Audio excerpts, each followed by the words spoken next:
So warm welcome to all of you to this evening's episode in the AMS webinar series on practice guidelines. We are privileged to have with us this evening two local speakers from the Agency for Care Effectiveness in the Ministry of Health. We have Dr. Phyllis Kim, Director of Evidence to Practice Division, Agency for Care Effectiveness, and Valentina Ricci, Senior Lead Specialist in the Evidence Practice Division in ACE as well. And they are going to be speaking on the topic of building trust through rigor, essential standards for developing high-quality clinical guidelines. Next slide, please. So general housekeeping rules as usual. We'll mute everyone. At the end, we'll allow you to ask questions. You can raise your hand or you can put your questions in through Q&A. This is mainly meant as educational series for anyone interested in guidelines, but it's also a membership benefit for those who are fellows of the academy, members of the academy. And if you are a fellow or member, you can get one CME point for attending today. Do note that you need to be logged in throughout the duration of the webinar in order to receive the CME point. And yes, that's what I said about the Q&As. Next session. Okay, so just to introduce our speakers today, we have, first of all, Dr. Phyllis Kim, Director for the Evidence to Practice Division in ACE. She is a medical doctor with a master's in public health and is also a accredited specialist in public health in Singapore. She is a fellow of the Academy of Medicine Singapore and director of the Evidence to Practice Division at ACE.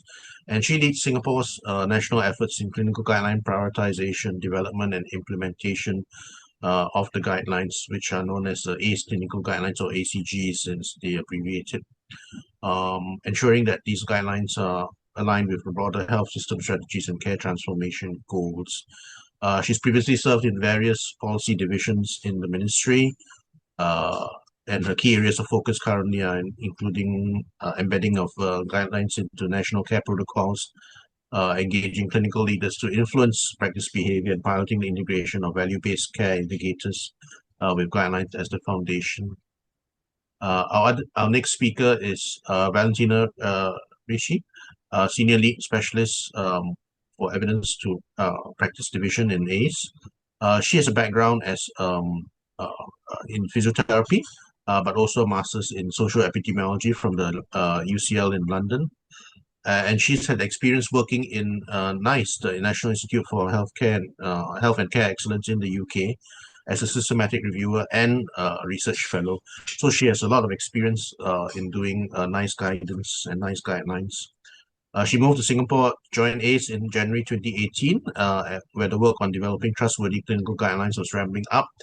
And since then, she's established herself as a lead guideline methodologist, shaping processes and stakeholder relations for the delivery of ACE clinical guidelines.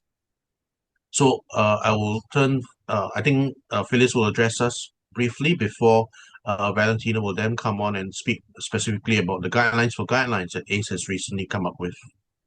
Phyllis, please. Thank you, King Ho. We'll just wait for Valentina to upload the slide deck.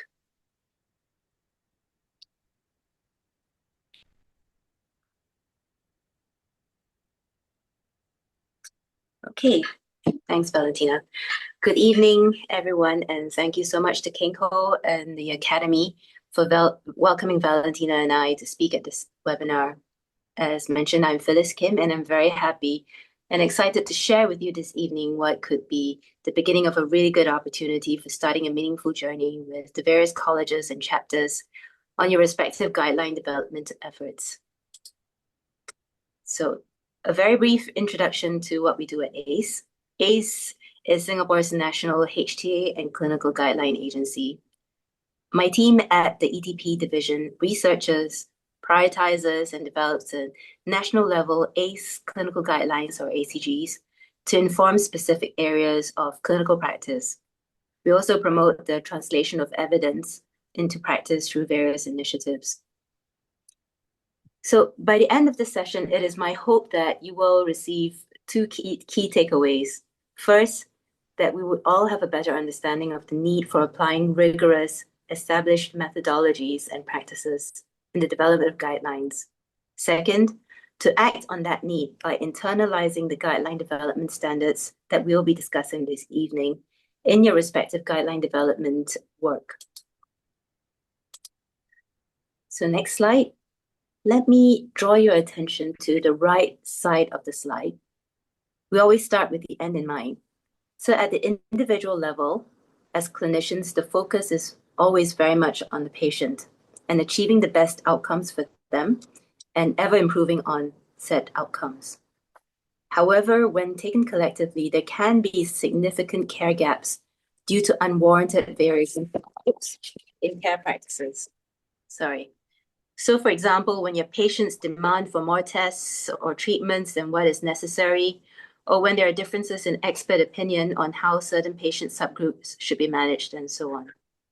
There are a lot of reasons why care practices can vary. And one of the means to address this is to ensure the delivery of appropriate care. And this is through evidence-based guidelines. So if you then now look on the left side of the slide, in ACE, our approach to guideline development takes in local data analysis, such as disease burden, healthcare utilization, engaging on multidisciplinary expert groups for inputs, and applying technical expertise for a systematic evidence appraisal, keeping patient-centered considerations in doing so.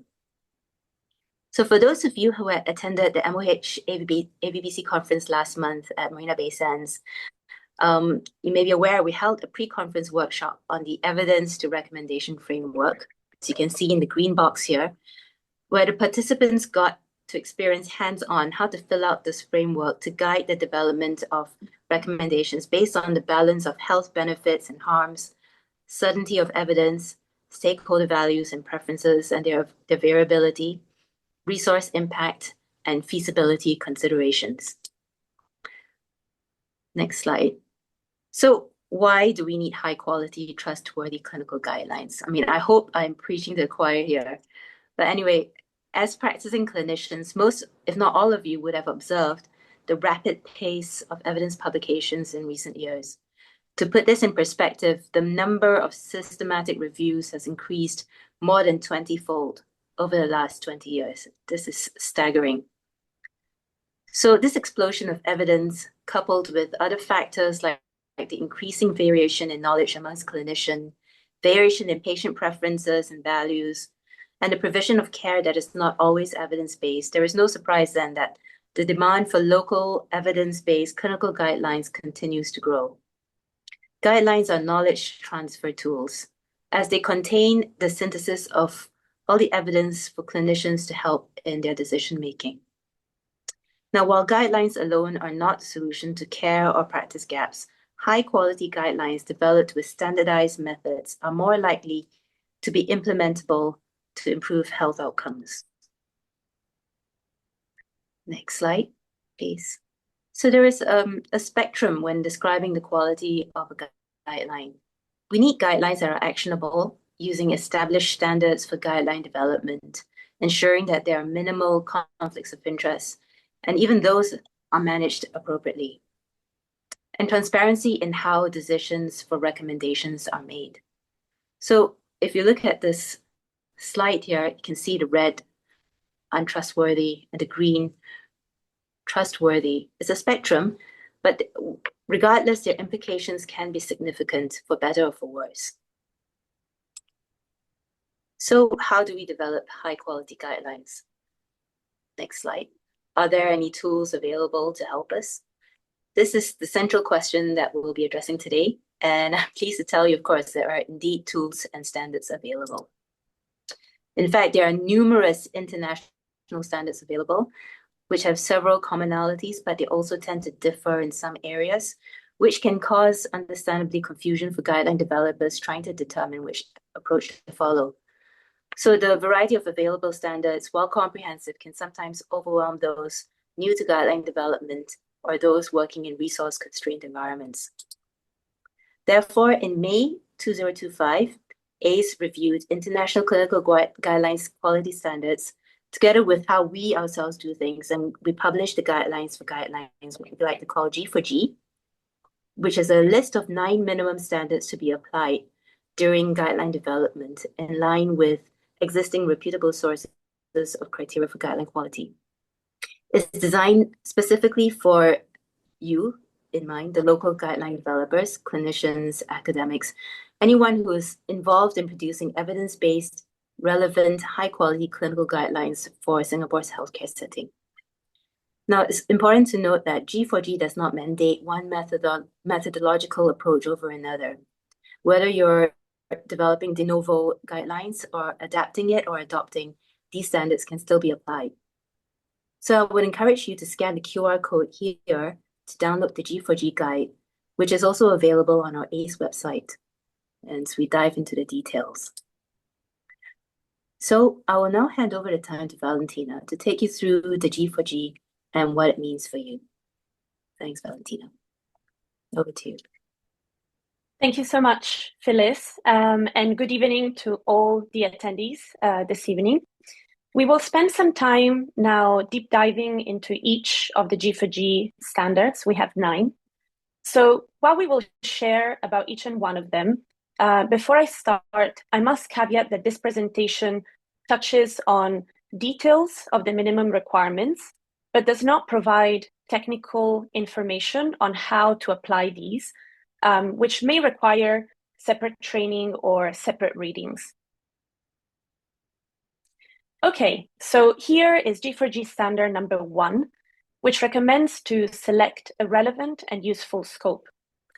The main objective of this standard is to ensure that the guideline scope is fit for purpose. Now, guideline organizations internationally are moving away from the traditional approach of writing a guideline in similar fashion to a medical textbook. So they no longer cover all aspects of a specific condition. Instead, best practices now point towards selecting a scope that addresses key gaps identified, which of course requires an understanding and justification of why the guideline is needed in the first place. For example, there may be suboptimal outcomes rooted in outdated practices that a guideline can help addressing by sharing updated recommendations. Or perhaps there may be unwarranted variations in practice, such as leading to waste or low-value care, that a guideline is best placed to address by standardizing approaches to patients' care. Now, for this standard, we recommend that the guideline minimally discusses what is the knowledge gap that the guideline intends to address, who are the target users or audiences of this guideline. So for example, it could be targeted at primary care providers. And what is the guideline goal? For the guideline goal, it is important to be as specific as possible. And I know that this is not always the easy thing to do. For example, using objectives that are measurable, such as the scope and aim of this guideline is to lower type 2 diabetes rates of complications. Now, ideally, this information is part of the guideline document, including the considerations, data, or studies that contributed to selecting the scope areas. The second G4G standard recommends to establish an appropriate multidisciplinary group with clearly stated roles in the guideline development. Now, it is widely recognized that the composition and balance of a guideline panel is a key determinant for high-quality recommendations. That is, recommendations that reflect priorities to be addressed and free from biases that may arise from special interests or unrepresentative views. There's no set or minimum size to the guideline panel, and the extent of the group composition should reflect the guideline scope. For example, guidelines addressing very niche topics would probably not require the same number of experts as topics such as chronic conditions management. For our guidelines in ACE, we usually have about 15 to 20 experts in the group. This is just an example, of course, and again, it depends on the topic. The process for identifying the experts should be documented and ideally developed early before such engagements commence. For example, you might set out the core criteria for recruitment of experts or go straight to seeking nominations. If possible, identify and appoint the chair early. Now, this person will be very valuable for advising on the group composition and the processes of the guideline development. Appointing a good chair is crucial for a smooth guideline development, and this person should have demonstrated leadership capabilities and be able to facilitate discussions among large groups of experts, ensuring equal opportunities for all to voice their views. In most cases, what we see is that chairs are typically content experts, but many organizations, including NICE, sometimes employ chairs who are good facilitators, well-versed with the guideline methods, but not necessarily clinical experts on that particular topic. We often talk about having balanced expert group composition, and here's what we mean by it. All disciplines relevant to the guideline scope should be represented. Secondly, different care settings and sectors should also be balanced across. For example, including primary versus secondary or tertiary care, as well as healthcare professionals from private and public sectors. And lastly, have a good balance across the 3 clusters in Singapore so that different practices or protocols are taken into account and chances for nationwide adoption are maximized. Now, internationally, patient involvement into guideline panels is seen as a key best practice for guideline development. Now, while this standard in G4G does not mandate the appointment of patients to the guideline group, if you plan to include patients or carers in your guideline panel, bear in mind that a dedicated process should be in place for patients to be able to meaningfully contribute to discussions alongside the clinicians. The next G4G standard is linked to guideline panels and recommends to collect and manage conflict of interests. Now, the key word here is manage. In fact, it's not sufficient to ask guideline groups to declare their COIs, but there should be a policy in place for dealing with the possible COIs identified. While there is no exact right or wrong way to manage a COI, management strategies should be in place. Some examples include avoiding the appointment of experts with COIs and prioritizing COI-free experts. However, if it's not feasible, then members with COI should be recused from voting on relevant recommendations or even be recused from discussing relevant scope areas when the COI applies. Now, in general, experts with direct financial conflicts should not be participating in the deliberations that influence strength and direction of your guideline recommendations. All these considerations and practices should be established at the start of the guideline development before the experts are appointed and should be applied to all, regardless of their expertise or role. So that means even patients or lay people should declare COIs if they are appointed to the guideline panel. Everyone should be using the same form and update their declarations regularly, for example, before or at each meeting. Now, COIs are particularly important for the chair, given the significant role that we just discussed earlier. So if you're appointing a chair with COI and it's not possible to avoid this, a co-chair who is free from COI should be recruited, and this person will take the lead in facilitating discussions on COI-relevant topics. Finally, the funding source or sources of the guideline should also be clearly stated. With G4G number 4, we move to the part of the process that more closely pertains the development and the writing of the recommendations. This standard recommends to use evidence to guide recommendations, underpinned by a predetermined evidence to decision framework. An evidence to decision or to recommendation framework, ETR in short, is a tool that helps guideline panels moving systematically from clinical studies to a guideline recommendation and directly supports the assessment of various factors into the decision-making process. The two objectives of an ETR are to provide structure to the recommendation-making process of a guideline panel and transparency of these assessments. High-quality guidelines and organizations apply this tool, and most of them reference or adopt from the factors included by the grading of recommendations, assessment, development, and evaluation framework, or GRADE in short, including ACE. Now, importantly, guidelines that intends to take a population-level perspective should go beyond just benefits and harms described by the literature and assess additional domains of resources, feasibility, acceptability, and patient values or preferences. Recently, the WHO added an 8th domain to their evidence to recommendation framework to feature human rights considerations. This, of course, reflects their role as developer of global guidelines that need to be adapted and integrated into various geographical regions, some of which will require human rights considerations.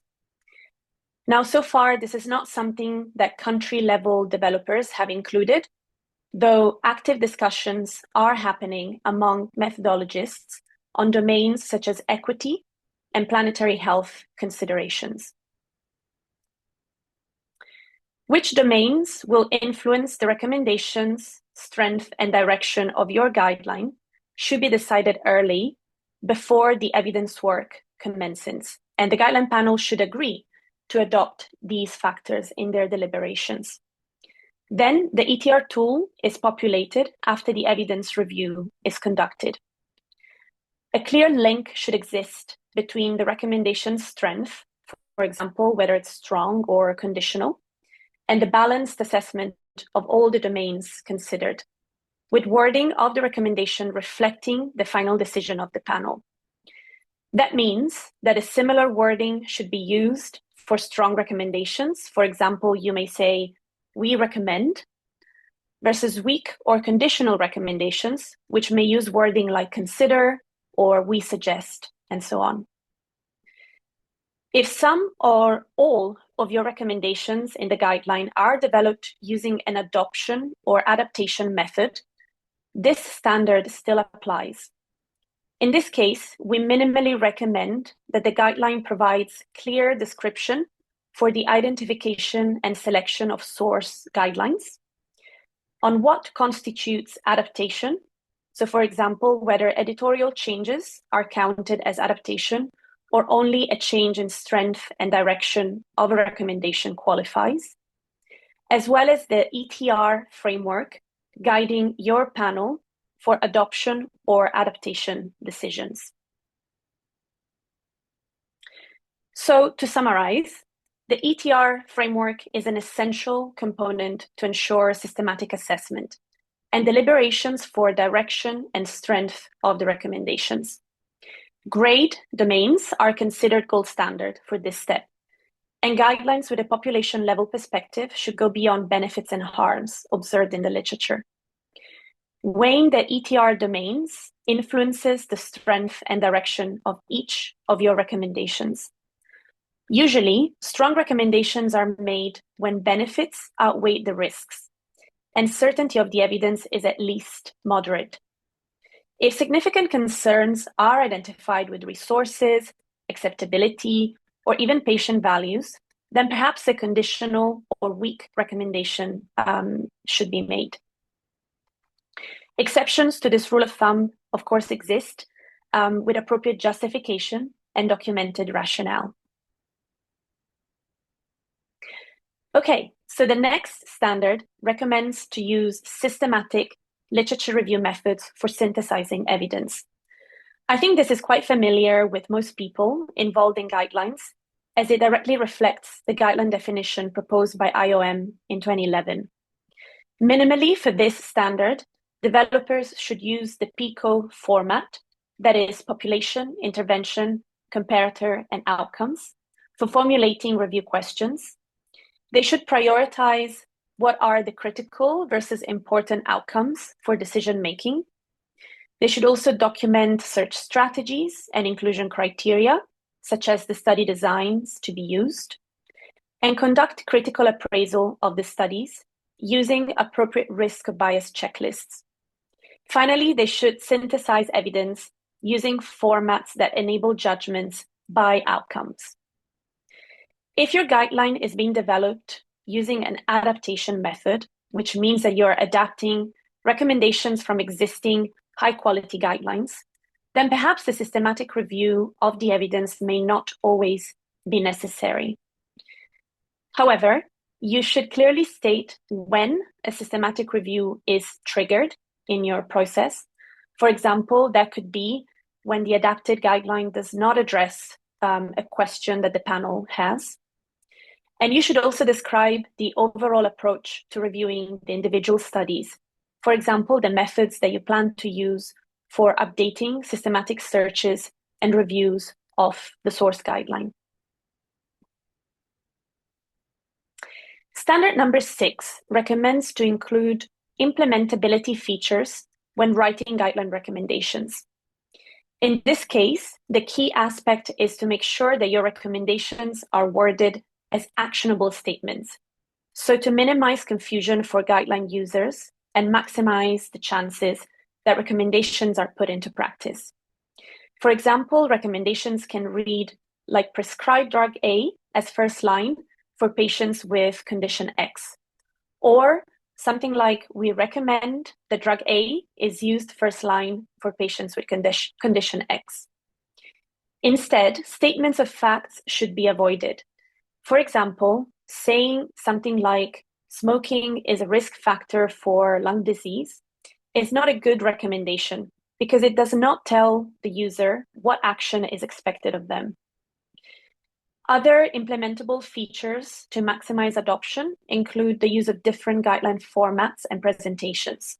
So for example, you could explore a one-page summary or the use and application of flowcharts and other visuals to enhance understanding.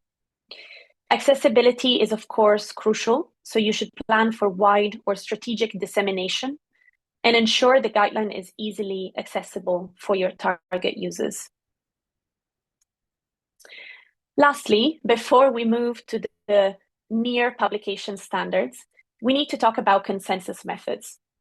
G4G standard number 7 recommends to use a consensus methodology and that this is agreed at the start and clearly described. Different consensus methods exist with varying degree of structure.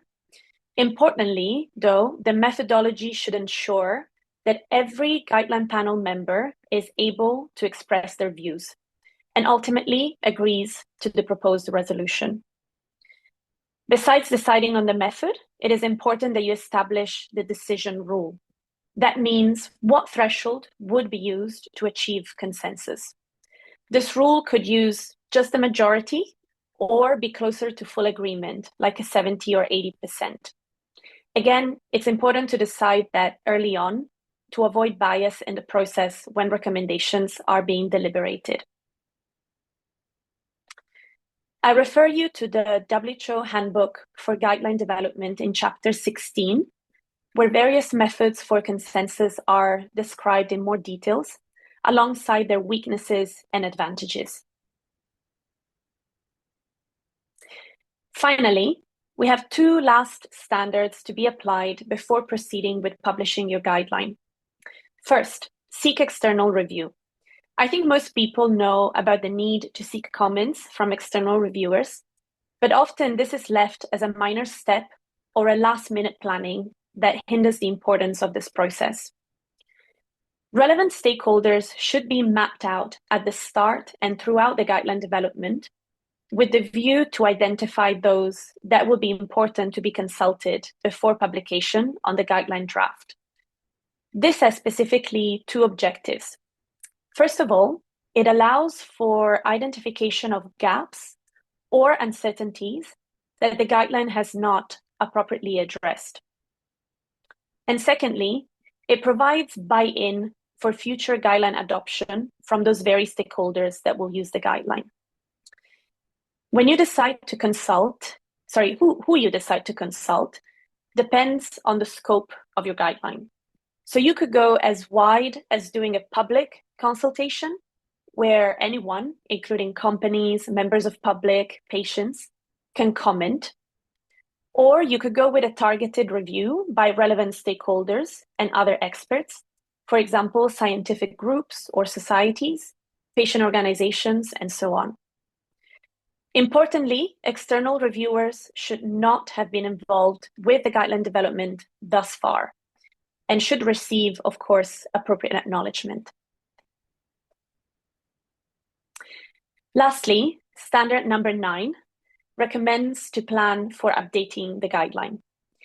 This minimally includes the frequency of future updates and the criteria that would trigger a review of the guideline. There is once again no right or wrong answer for frequency. However, guidelines older than 5 years are typically considered outdated. You may also wish to build some flexibility so that if significant evidence arises before the stipulated frequency, then a guideline update can be triggered and undertaken. Besides the new evidence or new studies, of course, there may be other factors that can trigger a review and should be considered as part of your criteria for updating the guideline. For example, changes in the local healthcare landscape, new treatments becoming available in the local setting, as well as safety signals. From a planning perspective, you may also want to decide who will be responsible for updating the guideline and whether the same expert panel will be reconvened once the new guideline is out. I thank you all very much for listening, and I hope that this gives a better sense of the G4G standard details. And of course, as Phyllis said, we look forward to seeing these referenced in your guidelines. Phyllis, I'll pass the time over back to you now. Thank you. Okay, thank you so much, Valentina. So I think we have a bit of time for Q&A. King Ho, how would you like to do this? Well, thanks to Valentina and yourself for the comprehensive presentation. I just wanted to comment that it's quite good to see that the standards apply kind of like the whole spectrum of clinical guideline development, right, all the way from scoping all the way to after publication, how to update the guidelines. So naturally, I think when you're talking about such a huge breadth of content, you can only kind of like skim each of these standards as you've gone through it. But I think a lot more detail will have to be paid to the individual standards as they go along. For example, if you are a regular attendee at these AMS webinars on guideline practice, guidelines methodology, then you realize that we've actually had whole webinars on each of these individual topics. We've had a session on the importance of multidisciplinary groups. We've had a session on conflicts of interest. We've had sessions on implementability features, I think. So I think it's really necessary to look at it in that kind of context. I think one question, and we do have some questions starting to appear. So those who are in the audience who have questions, please do put them into the Q&A section. But perhaps I'll start off by asking Valentina and Phyllis the question of, so, you already have, as you pointed out, there are actually quality standards for guidelines existing already, key among which is the AGREE instrument, which is usually used to evaluate the quality of guidelines. So how does having the G4G kind of add to that, and where does it stand in relation to these other quality instruments? Thank you, Dr. Pui, for the question. It's a very, very valid one and relevant one. So I think why we decided to develop the G4G standards, knowing that there are other standards and other tools out there internationally, is based on several considerations. First of all, if you look at some of the standards developed by other organizations or countries, these may have factors or considerations that are specific to that setting. An example, of course, is the WHO, that does have their own quality standards for developing guidelines, but because of the global role that they play, may not be directly applicable to country-level developers. Secondly, tools like Agree or the Right Checklist or others are very useful, but they are typically more focused on reporting. So once the guideline has been completed, it is then assessed based on these criteria, and it's mainly based on a reporting basis. They may also not explicitly cater for different methodologies. Typically, they take more of a view from developers who have conducted the guideline development from scratch rather than adopting or adapting. So really, we looked at all these considerations, and the G4G came about to provide a local reference for standards, though looking at international best practices, and also being grounded in the accumulated experience that ACE has had over the past 10 years in developing guidelines, which has required a lot of rigor, but also a lot of practical considerations to make sure that we don't spend years and years developing just one or two guidelines that are automatically almost outdated when they come out. So we hope that these standards reassure developers of the international best practices, but also provide some practical considerations for making things more feasible. Thanks very much for that, Valentina. So, I mean, really, it boils down to the fact that this is really tailored for our local use. And I think recognizing our kind of like context where you've got ACE in the ministry doing national level clinical guidances, but at the same time not stopping the professional bodies from issuing their own guidelines for targeted needs that may not necessarily always be at the national level. So I think it's very useful to have these guidelines so that everybody can consistently kind of like aim to the same standard for all the guidelines that we want to do for Singapore's users. Yeah, actually, the idea exactly, King Ho, and the idea that we are expanding this to all of AMS and even other organizations who would be interested is that because we are part of appropriate and value-based care pillar within the MOH, we do want to focus on areas where it's low value, high cost, high impact. So that goes beyond just primary care, which is what we had previously focused almost solely on.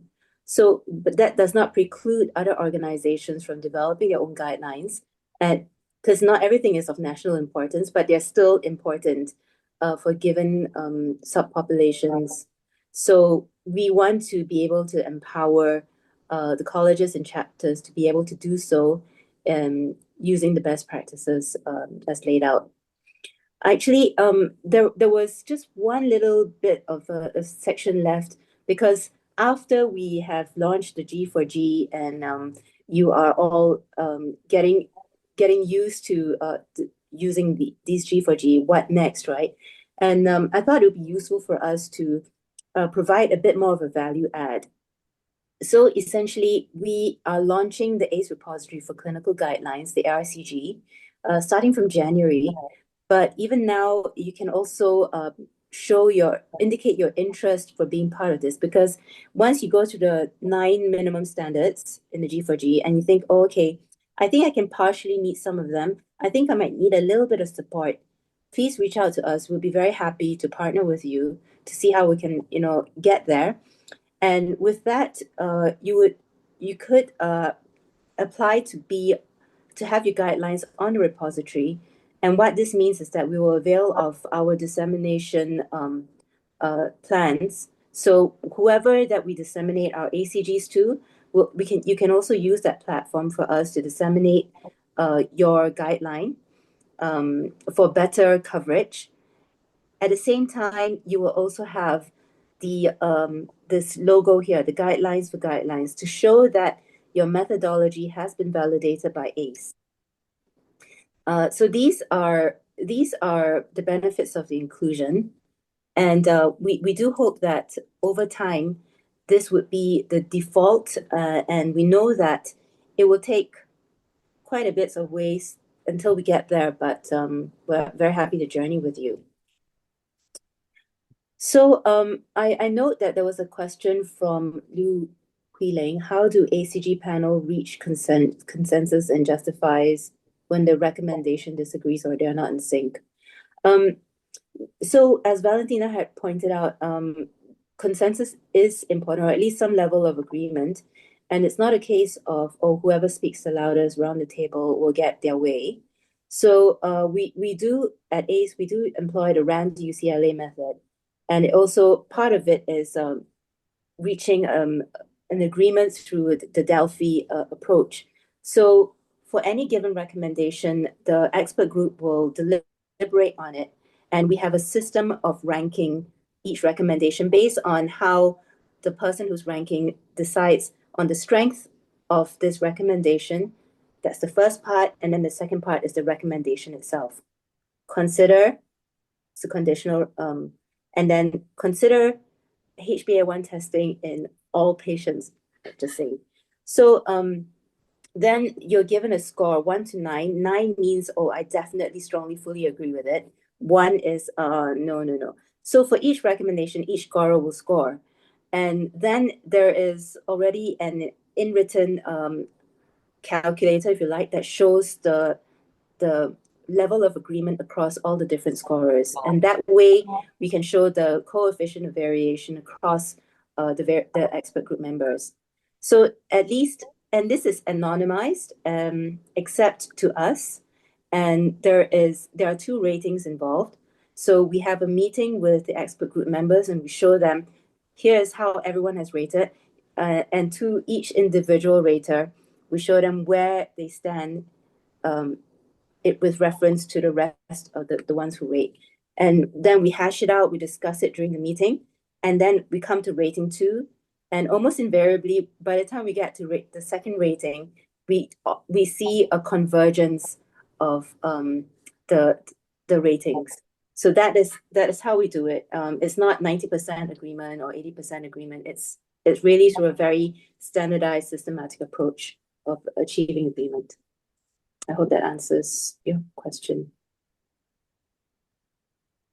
Yep, thanks very much, Phyllis. Dr. Liu Huiling had also asked a second question. Maybe you'd like to try and address that as well.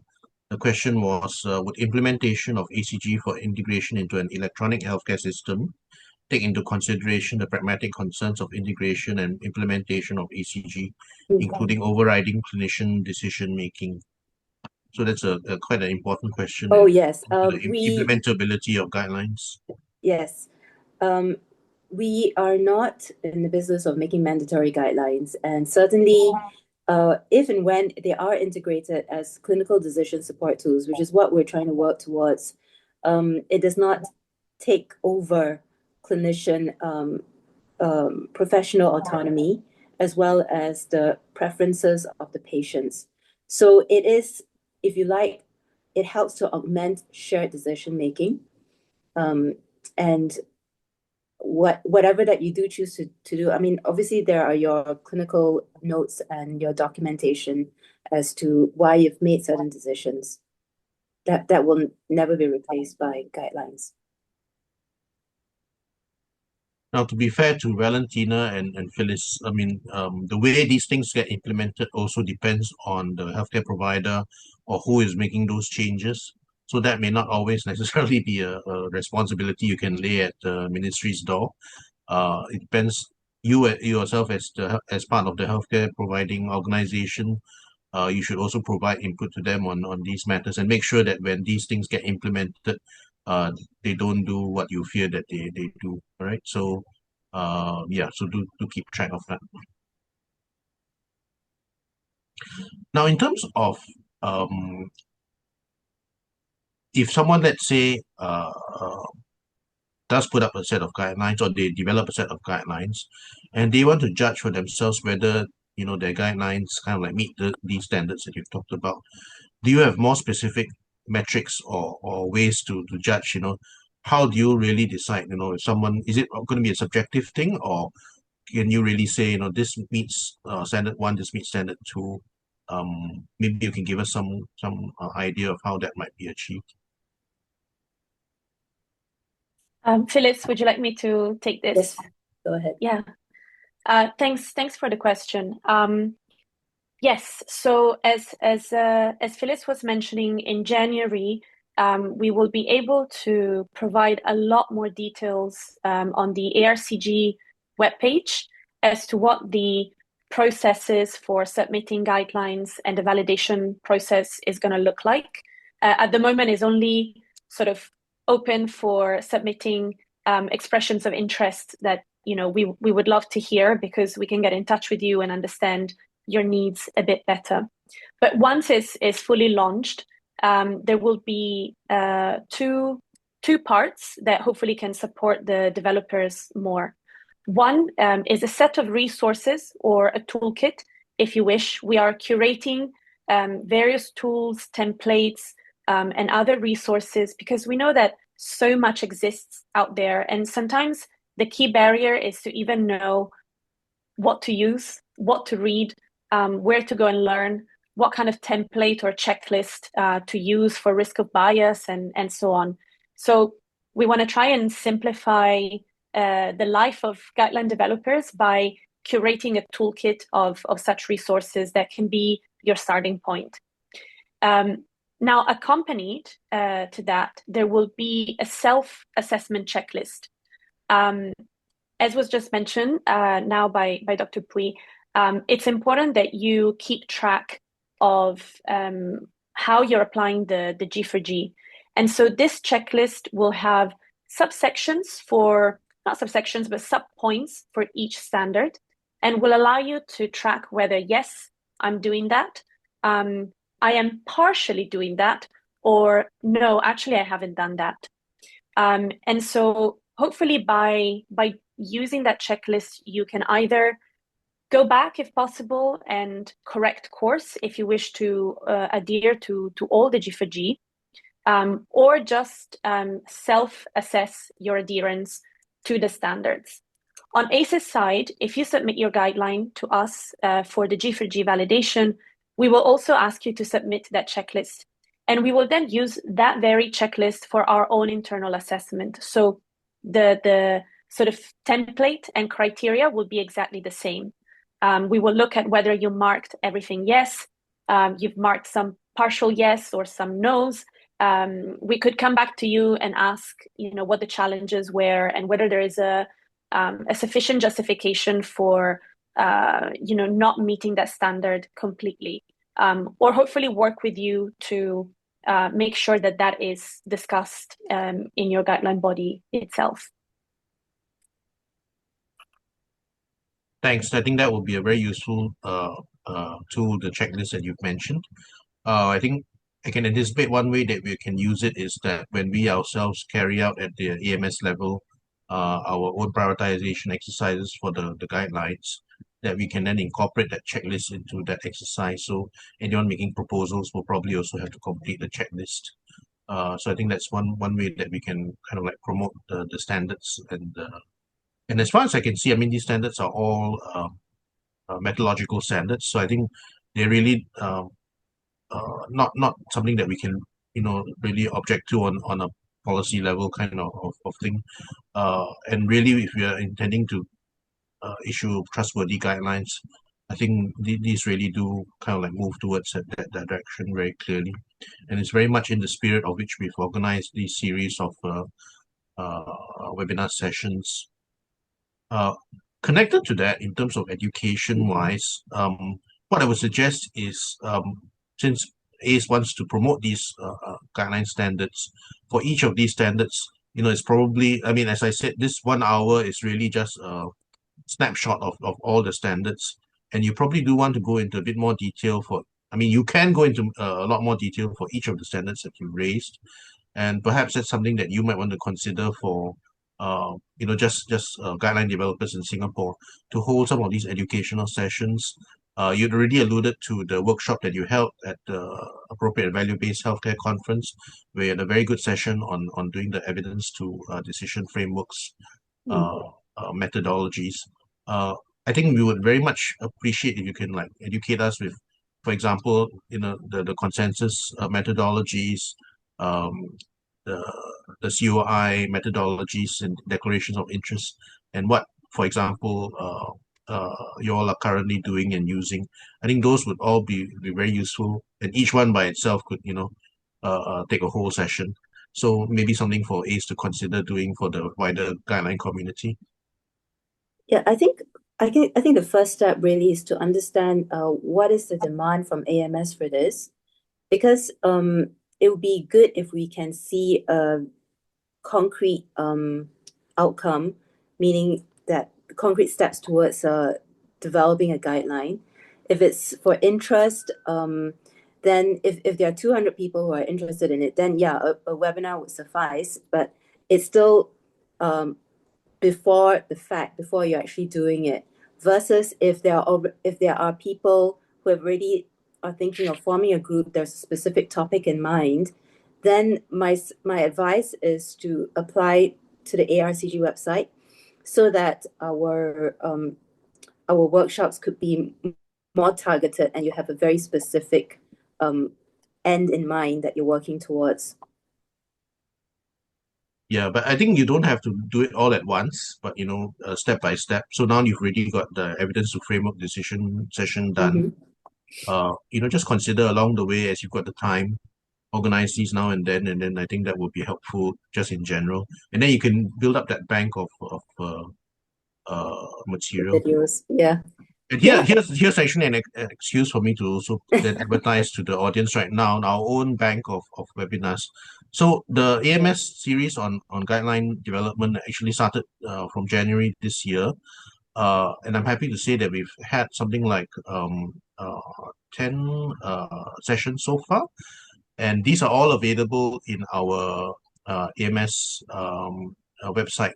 So in the AMS learning portal, so fellows all have access to this.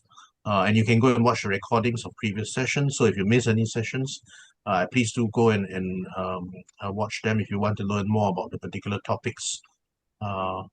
And the good news is that we're going to continue with this webinar series. We're continuing into the next year.